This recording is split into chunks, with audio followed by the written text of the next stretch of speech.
Hello friends, ಇವತ್ತು ಕನ್ನಡದಲ್ಲಿ ಹೇಳ್ತಿದ್ದೀನಿ. ಪಿ ಎಸ್ ಎಮ್ನ ಒಂದು ಒಳ್ಳೆ ಟಾಪಿಕ್ನ ತೊಗೊಂಬಂದಿದ್ದೀನಿ. ಸೊ ಏನಂತಂದರೆ, ಬೇಸಿಕ್ಕು ಪಿ ಎಸ್ ಎಮ್ಮಲ್ಲಿರೋದು ಎಪಿಡೆಮಿಕ್ಕು, ಎಂಡಮಿಕ್ಕು, ಪ್ಯಾಂಡಮಿಕ್ಕು ಮತ್ತು ಸ್ಪೋರಾಡಿಕ್ಕು. ಇದು ನಾಲ್ಕಲ್ಲಿರೋ ಚೆನ್ನಾಗಿರೋ ಡಿಫ್ರೆನ್ಸು. ಮತ್ತು ಇನ್ನೂ ಎರಡಿದೆ, ಎಕ್ಸಾಟಿಕ್ ಅಂತ ಇನ್ನೊಂದು ಏನೋ ಇದೆ. ಸೊ ಅದು ಬಂದುಬಿಟ್ಟು ಎಕ್ಡೆಮಿಕ್ ಅಂತ. ಸೊ ಅದನ್ನು ಚೆನ್ನಾಗಿ ಅರ್ಥ ಮಾಡ್ಕೊಳ್ಳೋಣ ಅಂತ. ಸೊ ಅದನ್ನ ಮಧ್ಯದಲ್ಲಿರೋ ಡಿಫ್ರೆನ್ಸ್ ಏನು ಅಂತ ಈ ವಿಡಿಯೋದಲ್ಲಿ ತಿಳ್ಕೊಳ್ಳೋಣ.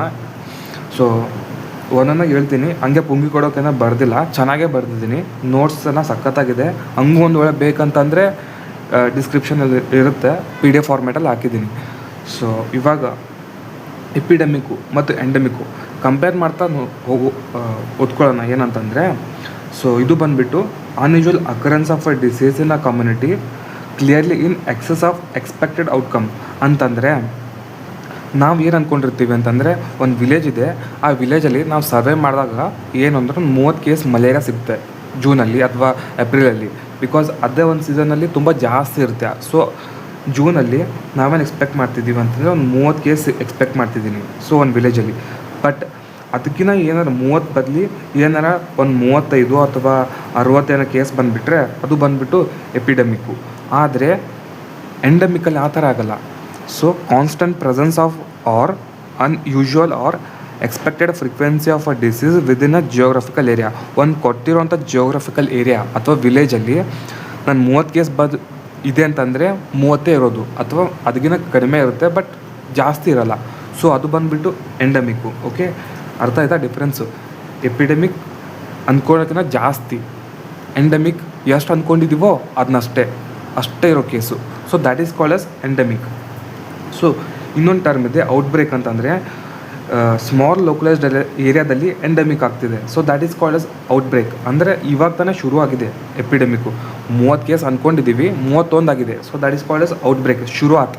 ಓಕೆ, ಸೊ ಆ ಥರ ಎಂಡಮಿಕ್ಕು. ಮತ್ತು ಇನ್ನೊಂದೇನೆಂದರೆ, the area declared free of endemic when no new cases is reported from the twice the incubation period of a disease of last case. ಅಂತಂದರೆ ನಮ್ದೇನು ಒಂದು ಡಿಸೀಸ್ ಇದೆ, ಎಪಿಡೆಮಿಕ್ ಅಂತ ಹೇಗೆ ಅಂತೀರ ಅಂತಂದರೆ, ಒಂದು ಅದ್ರ for example malaria incubation period ಎಷ್ಟು ಇರುತ್ತೆ? 14 ದಿವಸ ಇರುತ್ತೆ. ಸೊ 14 ಡಬಲ್ ಮಾಡಿದ್ರೆ ಎಷ್ಟು ಬರುತ್ತೆ? 28 ಬರುತ್ತೆ. ಸೊ 28 ದಿವಸಕ್ಕಿಂತ ಜಾಸ್ತಿ ಆಗಿಬಿಟ್ರೆ ಅದು ಇನ್ಕ್ಯುಬೇಷನ್ ಪೀರಿಯಡ್ ಖತಮ್ ಆಗಿರುತ್ತೆ. ಅದು ಸಿಮ್ಟಮ್ಸ್ ಏನೋ ಬಂದಿರಬಾರ್ದು. So that is going to give you the ಏನದು ಎಪಿಡೆಮಿಕ್ ಇದೇನೋ ಅಥವಾ ಇಲ್ಲ ಅಂತ. So that is called as ಅದು ಡಿಸೀಸ್ ಇನ್ಕ್ಯುಬೇಷನ್ ಪೀರಿಯಡ್ ಇದೆಯಲ್ಲ, ಅದಕ್ಕಿಂತ ಡಬಲ್ ಮಾಡಿದಾಗ ಅದೇನು ಡಿಸೀಸ್ ಬಂದಿರಬಾರ್ದು. So that is called as epidemic. Okay, so verification of the diagnosis, this is the first step of investigation of the epidemic. Okay, ಆಮೇಲೆ ಎಂಡಮಿಕಲ್ಲಿ 2 type ಇರುತ್ತೆ, hyper and holo endemic. Hyper ಇದೇನಿಲ್ಲ, ಪುಂಗಿ ಕೊಡೋದು ಅಷ್ಟೇ. Hyper endemic ಅಂತಂದರೆ ಇದು ಬಂದುಬಿಟ್ಟು ಎಲ್ಲ ಏಜಲ್ಲಿ ಬರ್ತಿರುತ್ತೆ. ಸೊ ಹೈಪರ್ ಅಂತಂದರೆ ತುಂಬ ಟೆನ್ಷನ್ ಜಾಸ್ತಿ ಇರುತ್ತೆ. ಸೊ ಅದು ಎಲ್ರಿಗೂ ಜಾಸ್ತಿ ಇರುತ್ತೆ. ಸೊ ಆಲ್ ಏಜ್ ಗ್ರೂಪಲ್ಲಿ ಸಿಗುತ್ತೆ. ಬಟ್ ಹೋಲೋ ಎಂಡಮಿಕ್ ಅಂತಂದರೆ ಇದು ಬಂದುಬಿಟ್ಟು ಚಿಲ್ಡ್ರನ್ಸಲ್ಲಿ ಅಷ್ಟೇ ಸಿಗುತ್ತೆ. So that is called holo endemic. Okay, so ಇದೊಂದು ಫಾರ್ಮುಲಾ ಇದೆ. ಏನಂತಂದರೆ, for a disease to be endemic in a steady ಸ್ಟೇಟಲ್ಲಿರುವಾಗ ಹೇಗಂತೀರ ಎಂಡಮಿಕ್ ಅಂತಂದ? ಇವಾಗ ನಾನು ಇಲ್ಲಿ ಹೇಳಿದೆ, ಇನ್ಕ್ಯುಬೇಷನ್ ಪೀರಿಯಡ್ನ ಡಬಲ್ ಮಾಡಿದಾಗ ಅದು ಏನಾದರೂ ಸಿಮ್ಟಮ್ಸ್ ಕಾಣಿಸ್ಕೊಂಡ್ರೆ ಅದು ಬಂದ್ಬಿಟ್ಟು ಎಪಿಡೆಮಿಕ್ಕು. ಬಟ್ ಇದರಲ್ಲಿ R0 × S = 1. R0 ಅಂತಂದರೆ basic reproduction number of on infection.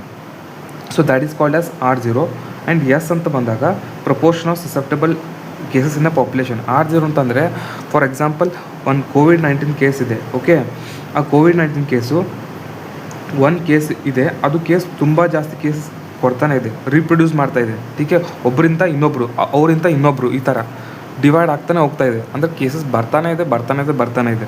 So ಅದು ಬಂದುಬಿಟ್ಟು R0 ಮಲ್ಟಿಪ್ಲೈಡ್ ಬೈ S ಅಂತಂದರೆ ಅವ್ರು ಏನು ಇನ್ಫೆಕ್ಟ್ ಆಗಿರುತ್ತಾರಲ್ಲ ಜನ, ಸಸೆಪ್ಟಬಲ್ ಕೇಸಸ್ ಇನ್ ಪಾಪ್ಯುಲೇಷನ್, ಈ ಪಾಪ್ಯುಲೇಷನಲ್ಲಿರುವ ಇನ್ಫೆಕ್ಟ್ ಆಗಿರೋ ಜನ, that is called S S.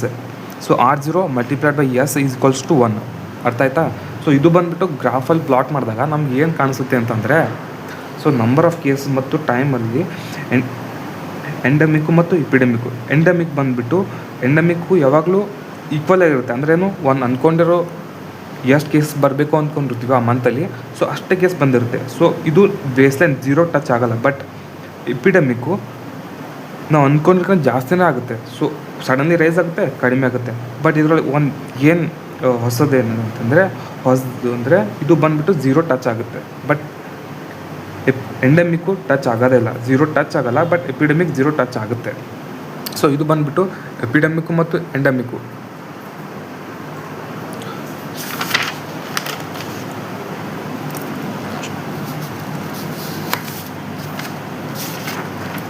So next ಏನಂತಂದರೆ ಪ್ಯಾಂಡಮಿಕ್ ಮತ್ತು ಸ್ಪೊರಾಡಿಕ್ಕು. ಪ್ಯಾಂಡಮಿಕ್ ಅಂತಂದರೆ ಏನಂತಂದರೆ this is an epidemic usually affecting large population over a wide geographical area such as entire nation, continent ಮತ್ತು ವರ್ಲ್ಡಲ್ಲಿ. ಅಂದ್ರೇನು, ಒಂದು ದೇಶದಿಂದ ಇನ್ನೊಂದು ದೇಶಕ್ಕೆ ಹರಡುತ್ತೆ. So that is called as pandemic. ಇದು ಎಪಿಡೆಮಿಕ್ನ ತುಂಬ ಸಿವಿಯರ್ ಫಾರ್ಮ್, ಅಗ್ರೆಸಿವ್ ಫಾರ್ಮ್ ಇರುತ್ತೆ. So that is called as pandemic. This is also an epidemic. It affects a large area of the population. ಅಂದರೆ ತುಂಬ ದೊಡ್ಡದಾಗಿರೋ ಪಾಪ್ಯುಲೇಷನ್ ಅರ್ಥ ಆಗುತ್ತೆ. ಪ್ಲಸ್ ಇದು ತುಂಬ ಜಿಯೋಗ್ರಫಿಕಲ್ ಏರಿಯಾನ ಕನ್ಸ್ಯೂಮ್ ಮಾಡುತ್ತೆ. ಒಂದನೇ ಪಾಯಿಂಟ್ ಏನಂದರೆ ಇದು this is an epidemic, aggressive form of the epidemic. ಎರಡನೇ ಪಾಯಿಂಟು ಇದು ಎಲ್ಲ ಅಂದರೆ ತುಂಬ ಲಾರ್ಜ್ ಪಾಪ್ಯುಲೇಷನ್ ಆಗುತ್ತೆ. ಪ್ಲಸ್ ಇದು ಬಂದುಬಿಟ್ಟು ತುಂಬ ಜಿಯೋಗ್ರಫಿಕಲ್ ಏರಿಯಾ, ಅಂದರೆ ತುಂಬ ದೊಡ್ಡ ಒಂದು ಕಾಂಟಿನೆಂಟ್ ಅಂತ ಅಂದ್ಕೊಳ್ಳಿ. ಸೊ ಅದು ದೇಶನ ಅಂತ ಅಂದ್ಕೊಳ್ಳಿ. ಸೊ ಅದು ದೇಶನ ಕವರ್ ಮಾಡುತ್ತೆ. ಫಾರ್ ಎಕ್ಸಾಂಪಲ್ಲು ಕೋವಿಡ್-19 ಅದು ಒಂದು ಪ್ಯಾಂಡಮಿಕ್. ಓಕೆ, ಬಿಕಾಸ್ ಇದು ಬಂದುಬಿಟ್ಟು ಒಂದು ದೇಶನ ಕವರ್ ಮಾಡುತ್ತೆ ಆ ಡಿಸೀಸು. ಓಕೆ, ಸೊ ಅದು pandemic. Example influenza A pandemic, ಕೋವಿಡ್-19 ಪ್ಯಾಂಡಮಿಕ್ಕು. ಓಕೆ, ಸೊ ನಾಲ್ಕನೇ ಒಂದು ಬಂದುಬಿಟ್ಟು ಸ್ಪೋರಾಡಿಕ್ ಅಂತಂದರೆ ಇದು scattered cases widely separated in space, time and show no connection with each other. ಅಂದ್ರೇನು, ಒಂದಕ್ಕೊಂದು ರಿಲೇಷನ್ ಇರೋಲ್ಲ. ಕೇಸಸ್ ತುಂಬ ಜಾಸ್ತಿನೇ ಇರ್ಬೋದು, ಕಡಿಮೆನೇ ಇರ್ಬೋದು, ಆ ಥರ.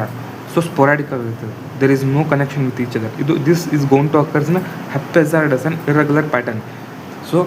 ಸೊ ಮಲೇರಿಯಾ ಕೇಸಲ್ಲಿ ಇನ್ಫ್ಲೂಯೆನ್ಸಾ ಬರ್ಬೋದು, ಇನ್ಫ್ಲೂಯೆನ್ಸಾ ಕೇಸಲ್ಲಿ ಮಲೇರಿಯಾ ಬರ್ಬೋದು, ಹೆಚ್ಚಿಗೆನೂ ಬರ್ಬೋದು, ಕಡಿಮೆನೂ ಬರ್ಬೋದು. ಸೊ ಈ ಥರ ಒಂದು ಗ್ರಾಫ್ ಅಂತ ನಾವು ಪ್ಲಾಟ್ ಮಾಡಿದಾಗ ಎಪಿಡೆಮಿಕ್ಕು ಸಡನ್ಲಿ ರೈಸ್ ಆಗುತ್ತೆ, ಅಂದರೆ ಕೇಸಸ್ ಎಕ್ಸ್ಪೆಕ್ಟೆಡ್ಗಿಂತ ಜಾಸ್ತಿನೇ ಬರುತ್ತೆ, ಕಡಿಮೆನೂ ಬರುತ್ತೆ, ಪ್ಲಸ್ 0ನೂ ಆಗುತ್ತೆ.